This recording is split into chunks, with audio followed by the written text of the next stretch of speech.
손바닥, 새끼손바닥 있는 쪽을 한쪽으로 이렇게 잡습니다. 잡고 나머지 손은 엄지손을 잡아서 요골측으로 밀어 넣습니다. 이렇게 손을 해외 방향으로 만들어주고 살짝 굴곡을 시켜요.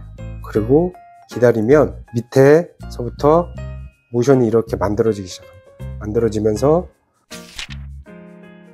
자, 오늘은 골간막, 요골과 척골 사이의 장력에 의해서 영향을 주게 되는 골간막에 대해서 설명을 드려보도록 하겠습니다.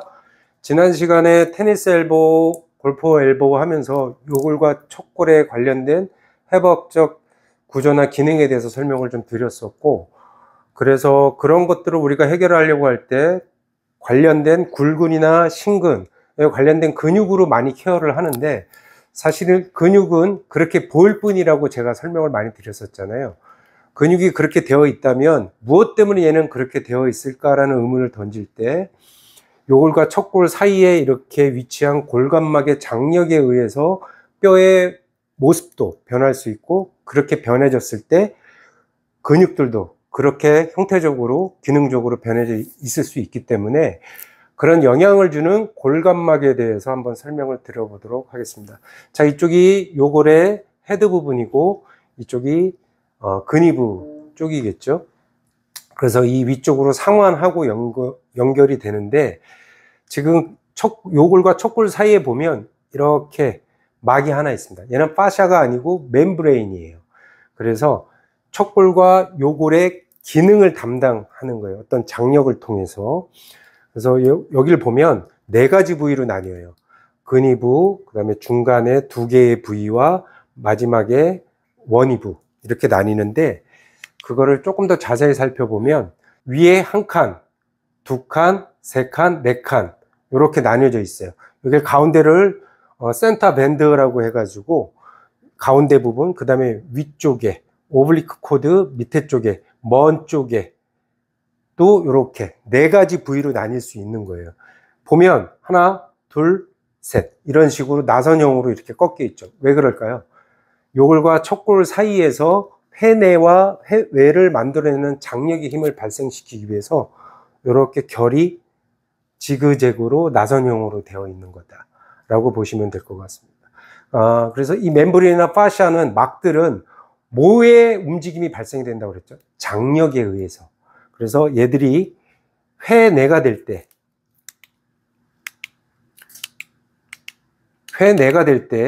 이렇게 회내가 될 때, 요골이 척골 안쪽으로 들어와서 전방으로 이렇게 되면서 회내가 될 때, 이 장력은 어떻게 될까요? 긴장이 이완이 되는 상태가 됩니다. 그리고 오히려 중립을 지나서 해외로 되면 이 장력은 팽팽해지는 상태가 되는 거예요. 그래서 이러한 것들이 요골과 척골 간에 이런 회전 운동을 만들어내고, 그 회전 운동 속에서 장력에 대한 안정성, 요골과 척골 간의 안정성 또한 확보하는 구조물로서 얘들이 기능을 하게 됩니다. 그 다음에 밑으로 내려가면서 손바닥의 굵은 지지대, 우리가 카파 터널이라고 하는 것들을 지나서 앞쪽에 손바닥 근막으로, 새끼손가락까지 연결되는 손바닥 근막으로 연결이 됩니다.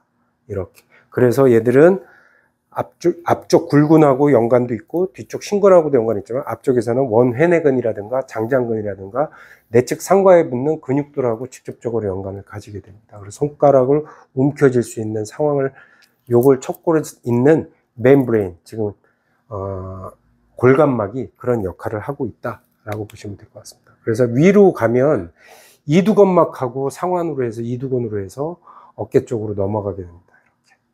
그래서 결국에는 어디로 이게 움직임이 전달이 될까요? 견갑골을 타서 척추 쪽으로 움직임. 결국엔 골프 엘보, 테니스 엘보, 수강근 증후군이라고 우리 얘기하는 카팔 터널 신드롬이라고 얘기하는 손에 관련된 기능들 여러 가지, 이런 것들은 국소 부위의 문제가 아니라 이런 연결성을 가지고 있다. 그러면 우리가 관리를 할 때 손이 저리다고 해서 손만 보고 여기까지만 보는 게 아니라 그런 연결성을 통해서 관리를 해야 되는 게 아주 중요한 사항이 될 수 있다라고 좀 여기시면 될 것 같아요. 그리고 이제 이런 부분들이 앞쪽에 아까 척측 수근골근, 그리고 두상골, 이쪽 두상골 쪽으로 연결이 됩니다. 이렇게 연결이 돼서 새끼손가락 쪽하고 나머지 손가락 전부 다 연결되는 지역으로 이렇게 연결이 됩니다. 골간막이 요골과 척골 사이에 붙어 있는 게 위로는 척추까지, 밑으로는 손바닥까지 이런 구조적인 연결성들을 가지고 있고, 또 신근지지대 띠로 연결이 돼서 신근 쪽하고도 연결이 된다 라고 보시면 될 것 같아요. 그래서 다시 한번 설명드리면, 이 골간막은 요골과 척골 사이에서 회내와 회외를 만드는 회전성 운동에 관련된 운동성, 그 다음에 요골과 척골 사이의 어떤 안정성, 이런 것들을 담당하는, 운동성과 안정성을 담당하는 중요한 역할을 하게 되고, 이 골간막에 의해서 근육들도 그렇게 움직여지는 어떤 영향을 받게 된다라고 보시면 될 것 같습니다. 그래서 설명은 여기까지 드리고, 그러면 이 골간막을 어떻게 다뤄야 될 것인가에 대해서 배드에 가서 실기적으로 한번 해보도록 하겠습니다. 그래서 이제 골간막을 다루는 것들, 근육을 보지 않고 골간막을 다루는 것들, 특히 수강근 증후군과 연관돼서 한번 설명을 드려보도록 할게요.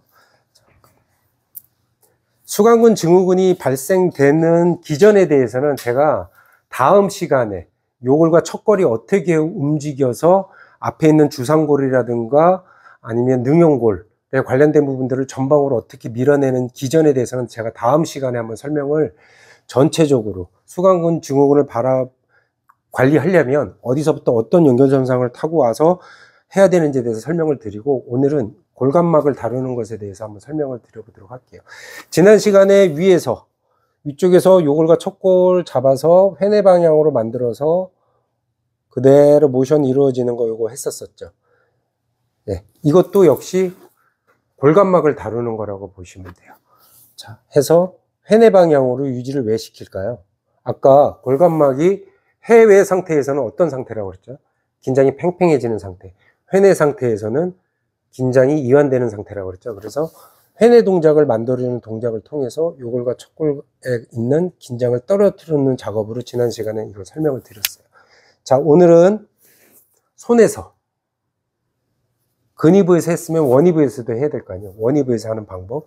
자, 손바닥, 새끼손바닥 있는 쪽을 한쪽으로 이렇게 잡습니다. 잡고 나머지 손은 엄지손을 잡아서 요골측으로 밀어 넣습니다. 이렇게 요골측으로 밀어 놓고 손을 해외 방향으로 만들어줍니다. 만들어주고 살짝 굴곡을 시켜요. 그리고 기다리면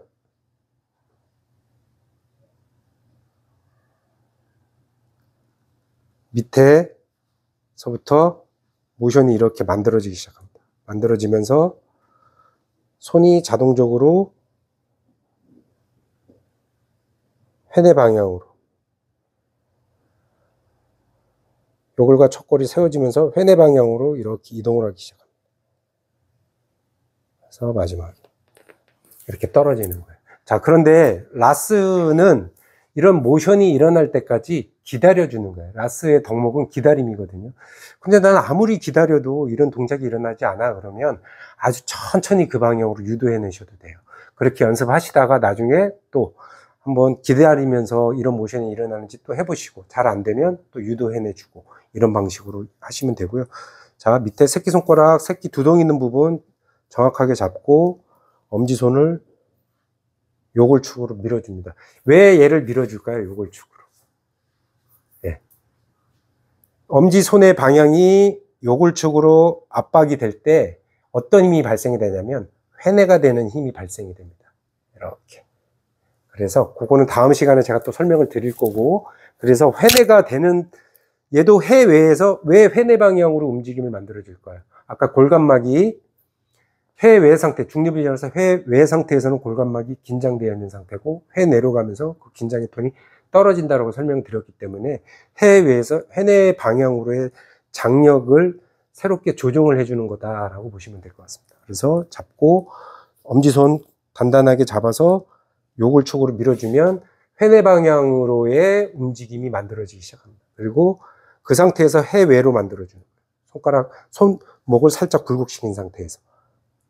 그리고 기다려주면 가는데, 만약에 기다리는데도 움직임이 나오지 않는다 그러면 지금과 같은 속도로 천천히 이렇게 움직이시는 거예요. 쭉, 저는 지금 기다리고 있는 거예요.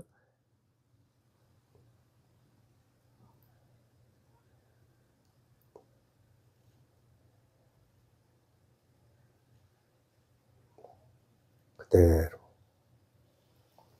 그래서 회 내로 빠져나오시면 돼요. 그리고 지금 이쪽에서 디지털 V에서도 했으니까 근위부에서도 지난 시간에 한 것처럼 주두 잡고 그대로 손목 잡지 말고 요골과 척골을 잡아서 회내 방향으로 만들어 준 다음에 그대로 아래로 내려갈 거야 라는, 회내 방향으로 내려갈 거야 라는 명령을 주는 거죠. 그러면 천천히. 그랬다가 긴장이 있는 부분에서 딱 움직임이 만들어지지 않고 딱 서 있는 경우가 있어요. 그러면 더 기다려 주는 거예요. 기다려지면서 스스로 내려갈 때까지. 자, 네, 하면서 여기서 뚝 소리가 나죠.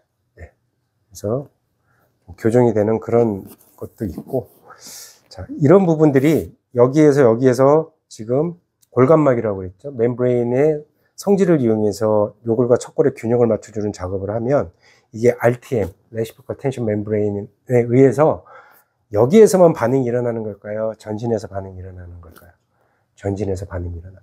그래서 받으시는 분이 비록 여기에서 우리가 무언가를 하고 있지만 전신에서 반응 때문에 나른해지고 전신이 릴렉싱해지는 부분들을 느끼실 수 있어요. 그래서 지금도 선생님 보면 눈을 감고 잠들기 직전이에요. 예. 여기에 편안함이 여기에만 그치지 않는다. 이렇게 좀 아시면 될 것 같아요. 그리고 다음 시간에는 실제로 이런 골감막에 의해서 회내와 회외 작용이 일어날 때 어떤 모션으로 일어나서 손에 있는 손목 관절들에 영향을 줘서 회내가 되면 어떠한 식으로 뼈들이 이동을 하고 긴장을 주게 되는지에 대해서 다음 시간에는 설명을 한번 드려보도록 할게요. 오늘은 여기까지.